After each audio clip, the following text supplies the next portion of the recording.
Dice la Escritura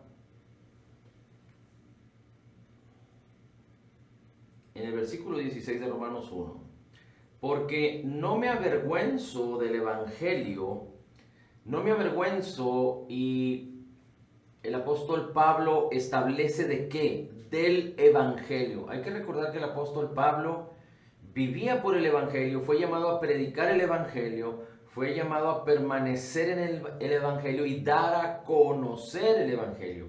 Así es que el apóstol Pablo dice, porque no me avergüenzo del Evangelio, y da la razón por la cual no se avergüenza.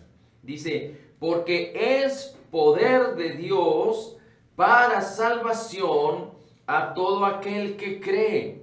Una vez más, porque el Evangelio es poder de Dios para salvación a todo aquel que cree. Así es que si algo debemos estar conscientes, mi hermano, es que el Evangelio es poder de Dios. Y cuando hablamos del poder de Dios, tiene que ver con el reino de Dios, tiene que ver con la manifestación gloriosa del poder de Dios, la manifestación gloriosa de los hijos de Dios, la manifestación gloriosa de la palabra de Dios, la manifestación gloriosa de la vida misma de Cristo, de la misma imagen de Jesús. Podríamos hablar de milagros, señales y prodigios y de muchas otras cosas, pero de la vida misma de Cristo a través de nosotros, a través de nuestras vidas.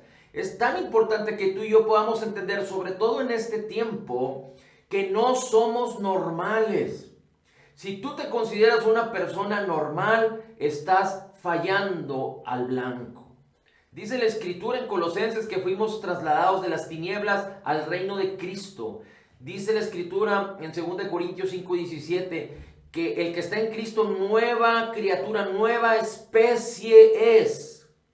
Las cosas viejas pasaron, todas son hechas nuevas en Cristo Jesús.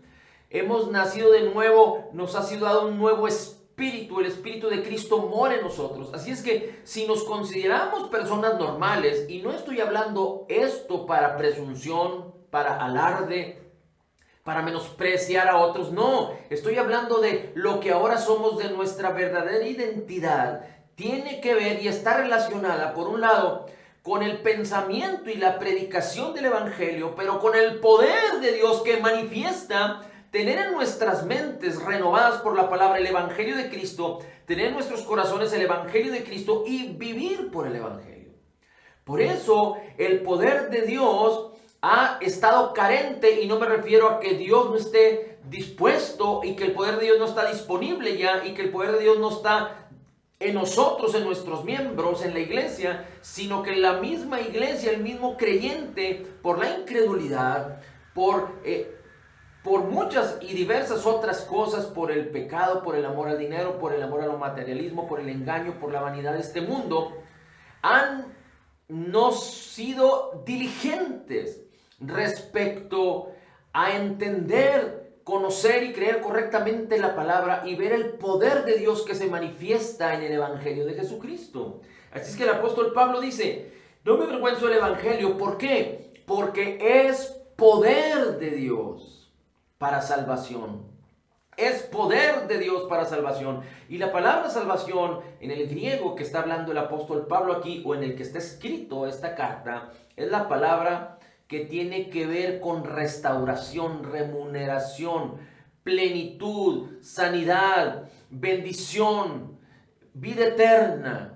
Es una palabra tan completa que puede describir la vida abundante de Cristo que el mismo Señor Jesucristo conquistó para nosotros, y por eso ahora que nosotros estamos en Cristo Jesús, podemos aspirar a vivir en la plenitud de Dios, en la plenitud de Cristo Jesús, en la vida abundante de Cristo, en lo mejor de Dios, en la vida abundante a la manera de Dios, si permitimos que la palabra, que el Evangelio renueve nuestras mentes y transforme nuestras vidas para que Cristo Jesús manifieste su gloria y su poder, y como dice 2 Corintios 3:18, seamos transformados de gloria en gloria. Así es que el apóstol Pablo hace énfasis, no me avergüenzo del Evangelio porque es poder de Dios para salvación a todo aquel que cree. Dice primeramente el judío y también al griego. Y después dice el versículo 17. Los versículos 17 en Romanos son muy importantes, al menos en el capítulo 1 y en el capítulo 5 de Romanos. Aunque 2 de Corintios 5, 17 nos habla de la nueva creación que somos en Cristo, una nueva especie. Pero mire cómo dice aquí el versículo 17 de Romanos 1. Porque en el Evangelio que es poder de Dios, porque en el Evangelio hay una revelación, que es a través de la fe de Jesús, que es a través de oír la palabra, meditar la palabra, creer la palabra correctamente para vivir transformados. Dice, porque en el Evangelio hay una revelación. ¿Cuál es? Porque en el Evangelio la justicia de Dios se revela por fe y para fe. Como está escrito, el justo por la fe vivirá. Así es que es necesaria la fe, creer, meditar, permanecer en la palabra. Recuerde, la fe es como un siervo para nosotros, que nos hace permanecer. La fe tiene que ver con la evidencia de que estamos conociendo la palabra de verdad de Cristo y estamos permaneciendo en ella. Al permaneciendo en ella, permitimos que la palabra sea sembrada y entonces la fe viene, porque la fe viene por oír, por meditar, por oír la palabra de Cristo. Romanos 10, versículo 17. Romanos 10, versículo 17. La fe viene por el oír y el oír por la palabra.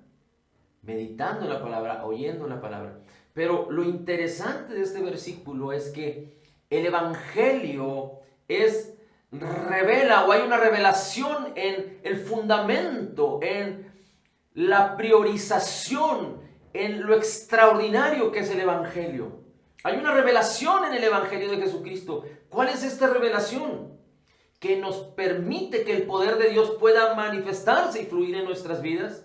¿Cuál es esta revelación que permite que el poder y la gloria de Cristo puedan manifestarse y fluir a través de nuestras vidas? Y que nosotros podamos vivir apropiándonos de todas y cada una de las promesas de las que ya hemos hablado, como habla el apóstol Pedro en la segunda carta de Pedro capítulo 1. Dice, la justicia de Dios, la justicia de Dios, porque el justo por la fe vivirá. Recuerde que podemos entrar a esta gracia que tiene que ver con la justicia de Dios y aspirar a vivir en la plenitud de Cristo a través de la fe. Solo a través de la fe, solo a través de creer. Pero lo más extraordinario de esto es que ni siquiera es nuestra fe, pero es la fe de Jesús que nos ha sido dada. Ahora, habiendo entendido que en el Evangelio hay esta revelación y que es importante que podamos comprender y entender la revelación de que la justicia de Dios es primordial, es fundamental. Porque hay quienes predican el Evangelio y creen que predicar el Evangelio es predicar que el mundo es pecador, es predicar que el hombre es pecador, es predicar que tienes que arrepentirte de tus pecados, es predicar que tienes que pedir perdón por tus pecados, es predicar que tienes que confesar tus pecados uno por uno, es predicar la condenación, es predicar la culpa, es predicar los mandamientos, es predicar la exigencia de la ley, es predicar que tienes que cumplir las leyes morales, es predicar que tienes que tener una conducta impecable, es predicar que tienes que apartarte en santidad, es predicar que tienes que ser obediente en todas las cosas. Cuando todas estas cosas se ponen como exigencia para que nosotros lleguemos a cumplir cada una de ellas, entonces no estaríamos hablando de la justicia de Dios, sino de nuestras justicias. La justicia de Dios tiene que ver con la justicia de Cristo. Nuestras justicias tienen que ver con nuestro desempeño, con nuestro comportamiento, con nuestra habilidad, con nuestras virtudes, con nuestro hacer, con nuestro cumplimiento. Y si queremos basar nuestra relación con Dios y la salvación y el Evangelio respecto a cómo podemos ser justificados haciendo, cómo podemos ser justificados logrando, cómo podemos ser justificados alcanzando, entonces estamos completamente perdidos, estamos completamente equivocados, estamos fallando al blanco, y fallar al blanco es pecado. Esto es incredulidad. Y desafortunadamente esto se ha mezclado en la iglesia entre los creyentes que vienen a Cristo por gracia y después quieren cumplir la palabra por obras. Por obras. Si no eres obediente, Dios no te bendice. Si no te apartas, Dios no te bendice. Si no haces esto, si no cumples esto otro, por eso te va mal. Por eso tienes las consecuencias, porque Dios se enoja contigo. Y esto no es el Evangelio. La revelación que nos da el Evangelio es la justicia de Dios. Porque en el Evangelio la justicia de Dios se revela por fe y para fe. Escrito está, el justo por la fe vivirá, y no somos justos por lo que hayamos hecho o podamos hacer. Somos justos por la justicia de Cristo. Bien, ahora le pido por favor que vaya a Romanos capítulo 3 y mire cómo dice Romanos capítulo 3, versículo 21.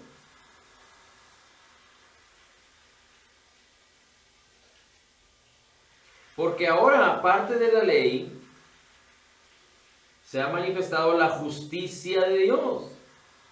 Porque ahora, aparte de la ley, estoy en el versículo 22. Bueno, no, si estoy en el 20, sí, en el 21. Pero ahora, aparte de la ley, se ha manifestado la justicia de Dios, testificada por la ley y los profetas. Es decir, fue testificada la justicia de Dios, fue testificado Jesucristo, porque ahorita vamos a ver cómo Jesucristo está implícitamente relacionado con la justicia de Dios. No somos nosotros, no son nuestras acciones, sino solo Jesucristo. Dice, mediante manifestada la justicia de Dios, testificada por la ley y los profetas. La justicia de Dios que es por medio de la fe en Jesucristo para todos los que creen en Él. Porque no hay diferencia, por cuanto todos pecaron, están destituidos de la gloria de Dios, pero somos justificados gratuitamente por la gracia, por su gracia, mediante la redención que es en Cristo Jesús. Cuando el apóstol Pablo describe lo que Jesús hizo en el Calvario,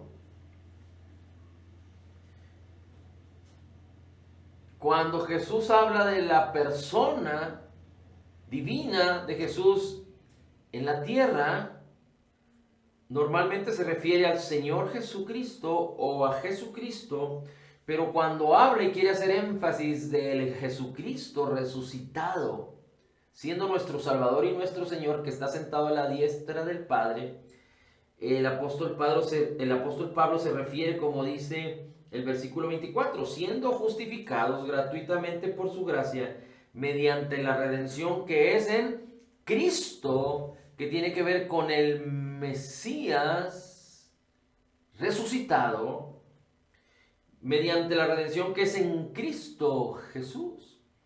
100% Dios, 100% hombre, pero que fue a la cruz, entregó su vida, después de 3 días y 3 noches, resucitó, sin relación con el pecado, para nuestra justificación. Ahora, acompáñeme por favor a Romanos 4.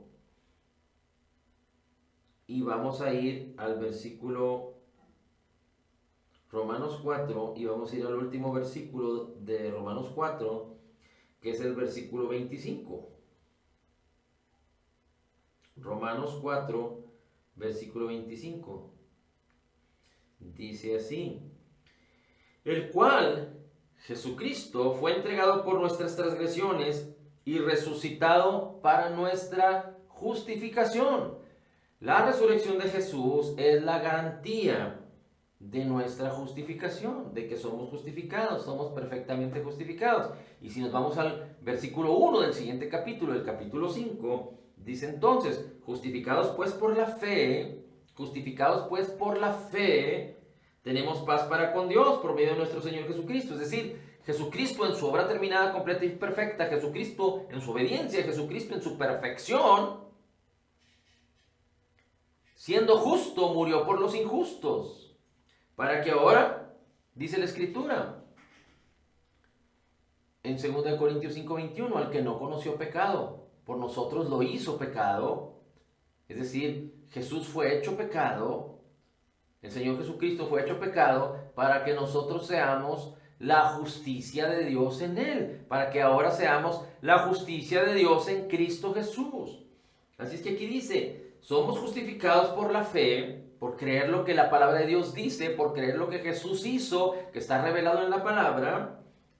Y si tenemos paz para con Dios, tenemos paz para con Dios, todo ha sido resuelto. Nuestra enemistad con Dios por causa del pecado, por causa de nuestra naturaleza pecaminosa, fue restaurada, fue quitada del medio y ahora hemos sido restaurados en nuestra relación con Dios de tal manera que Dios ya no nos ve en pecado o con una naturaleza pecaminosa, sino ahora nos ve en Cristo Jesús.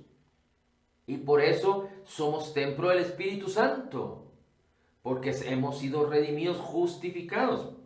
Dice, porque también tenemos entrada a la fe por esta gracia, porque tenemos entrada por la fe a esta gracia, al Evangelio, a la gracia de la plenitud de Cristo, a la gracia de que nos han sido concedidas grandiosas y preciosas promesas, de las cuales no merecíamos, pero Cristo Jesús las conquistó y Él las merece por su perfección, por su obra terminada, completa y perfecta, y entonces nos atribuye por gracia, por favor inmerecido, todas estas bendiciones. Ahora, acompáñeme por favor a Romanos capítulo 6, versículo 3.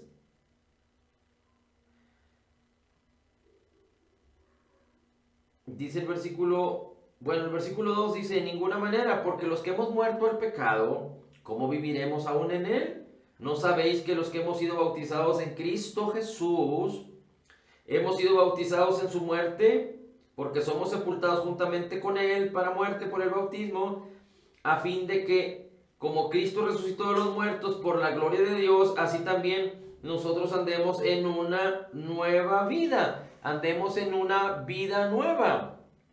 Ahora, la cruz de Jesús, la obra terminada, completa y perfecta de Jesús no está limitada por el tiempo. Es importante que lo entendamos, porque esta es una operación o tiene un poder espiritual que no está limitado por el espacio y el tiempo, en lo natural, en lo humano. ¿Por qué le digo estas cosas? Porque Cristo Jesús murió después de 4000 años de que fue creado Adán y su mujer. Muchos años después de Abraham y de Moisés. Y dice la Escritura que Dios pasó por alto los pecados pasados, Romanos capítulo 3, de todas aquellas generaciones. Dios mismo enseñó los sacrificios y las ofrendas por el pecado en Levítico al pueblo de Israel. Pero dice la Escritura que todos los pecados fueron pasados por alto hasta que viniera Jesús a pagar por todos los pecados de la humanidad, de las generaciones pasadas, de las generaciones presentes, en la vida, en el tiempo de la obra terminada, completa y perfecta de Jesús, y en todas las generaciones futuras. Ahora es importante que entendamos algo que dice la Escritura. El apóstol Juan declara en una de sus cartas que Cristo Jesús pagó no solo por los pecados nuestros, sino los de todo el mundo. Pero nadie puede apropiarse ni en el pasado, ni en el presente de Jesús, o en el presente cuando hace 2000 años, ni en el presente nuestro, ni en el futuro, sino es a través de la fe. Así es que no es porque Jesús haya pagado los pecados de toda la humanidad, de toda la generación anterior a él, fueron salvos, no, sino los que creyeron. Recuerden, Dios le reveló el Evangelio a Abraham. Así es que desde Adán hasta Jesucristo y de Jesucristo hasta nuestra época, la cruz no tiene límites por el tiempo ni el espacio, porque la operación, el poder de la cruz es espiritual. De tal manera que nosotros podemos venir a Cristo hoy en día y muchos pueden venir a Cristo y reconocer a Cristo como Salvador y Señor hoy en día. Y la operación espiritual opera. Valga la redundancia, tiene efecto la operación, tiene efecto el poder espiritual que causa que las personas mueran a su naturaleza pecaminosa y nazcan de nuevo a una nueva vida.